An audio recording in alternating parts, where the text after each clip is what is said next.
Sammy Wilson. Mr. Wilson. Mr. Speaker, there have been a number of issues raised here today as to why we're here and where we're going from this. And the first argument that has been made is that this is all about posturing, that somehow or other, because there's elections coming, we have to raise the temperature. Can I just say, if this was about posturing by this party, why was the same anger expressed in the House of Commons on Wednesday? Across parties in the House of Commons, and indeed all of the parties who were represented in the House of Commons from Northern Ireland on Wednesday showed exactly the same anger during questions and during the statement by the Attorney-General. This is a representation, I believe, of the rightful anger of people who were victims of terrorists and who now find that a dirty deal has been done with those terrorists.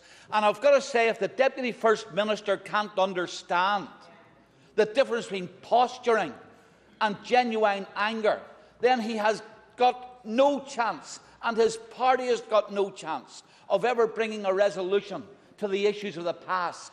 If all he sees is this is some kind of political stunt, then he doesn't understand 1 ounce of the hurt which he and his party and his associates have caused here in Northern Ireland. Of course, the second reason is this, and this should concern all of the parties in this House. Had it not been for the stance that the First Minister took on this, there would be a clear signal to the current government in Westminster and governments after that you can walk over the democratic institutions in Northern Ireland. Because that's what they've done. The Justice Minister was kept in the dark. The First Minister was kept in the dark. The Executive was kept in the dark as to what was happening. And of course, the public was kept in the dark, and even indeed the House of Commons were kept in the dark. So this was an essential step. The second thing, of course, was that you all knew about it. Well, of course, the Secretary of State has made it quite clear that no one was informed about it. She did not inform the Justice Minister or indeed the First Minister about it. Sinn Féin themselves have admitted they didn't want anybody to know about it. They wanted it kept secret. And I've heard references to the Policing Board.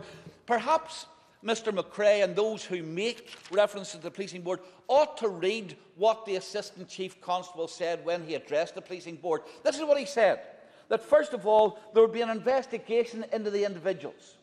If there was evidence, it would go to the Director of the Public Prosecution Service.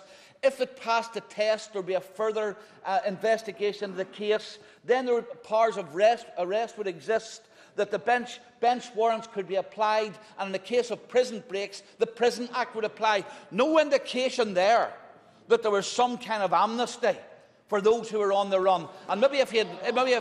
Sure, let's not have debate across the chamber. So, as far as did people know about it, then it's quite clear from those who were involved that, of course, there is no knowledge. Though there is one thing I would say to the Justice Minister, and the question was posed by Mr Elliott and others.